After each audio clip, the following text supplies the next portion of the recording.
the 3 implant, they involve the tissue.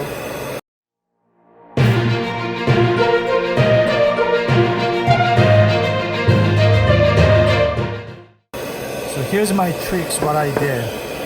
This is for temporary, okay?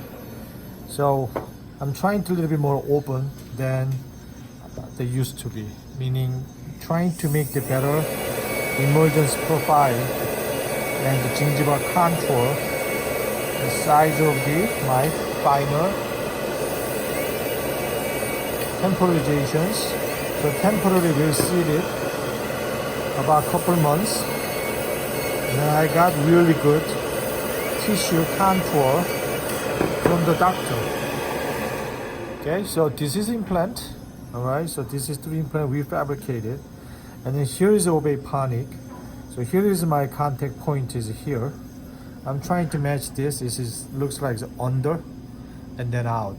So my margin line have to be here to stop it. So it will get here. So whenever I see, then I can get the same CJ like this. Okay, so that's first design plan. Make sense to you? Alright, so okay.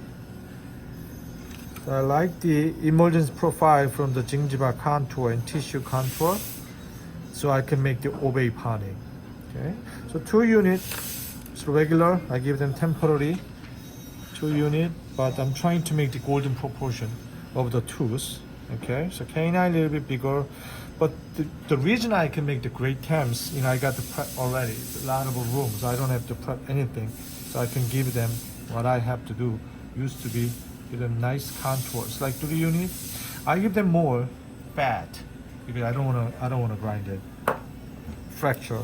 So whenever I open it, so here's the implant will be, so I can make the occlusion tables a little smaller. Right? Why? Because I don't want to get heavy forces in between tooth, occlusion contact, just like that. So clean, nice clean, and the less pressure for the occlusion. My final things. That's the one thing. Okay. So I make the good occlusion table. I don't have to make really fancy. So here's the thing. This is ponic. Okay. I'm not going to make this deep, otherwise my layer, this one, temporary will get fracture. So here's a ponic. Ponic get more than 2/3 less than regular. Alright, so now this is occlusion check. This diagnosis. You see the 2, 3. So I can touch a little bit here and there. And then, but I want to get the occlusion like this here. So you look at it. It's a flat occlusion, right? It's all flat. You see? Flat, flat, flat, flat. So I have to make the flat. And look at this lower. All flat. Okay, so what I'm trying to do, open it. I have to move on to the direction. You see, slightly touching, so I am grinding. So technically, I'm trying to give them group function. It's all even touching. Makes sense here. Especially here, I have to make open for the freedom. I don't like that. Okay? I don't. I have to make them freedom. So what I do here, take here.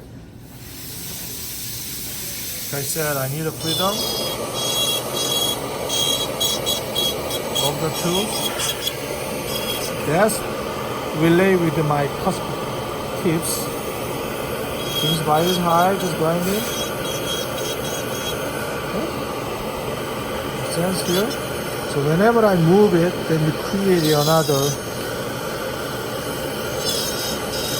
groove, which is we create the cusp.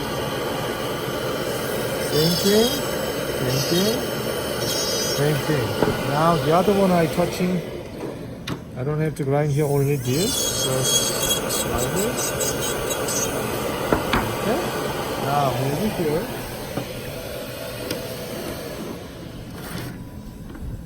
Right? Then I double check with the occlusion again.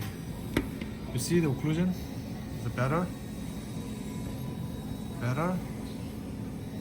Better? Better. Now we have to care about the aesthetics, which is good. Look at the incisor length, and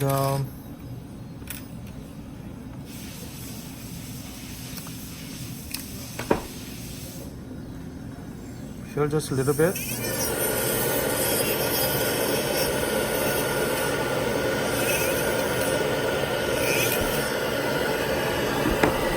Better alignment. Medial contour to the dentures. You see? Good, right? Okay. Canine a little bit bigger than the other side.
Okay, so after polish, as you see, the polish is beautiful, right?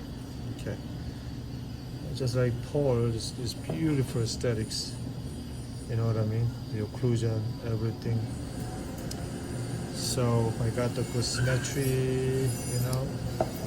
And I have to match the A3. Doctor said A3. You see some differences. And then I'm going to use the gradient composite. Alright.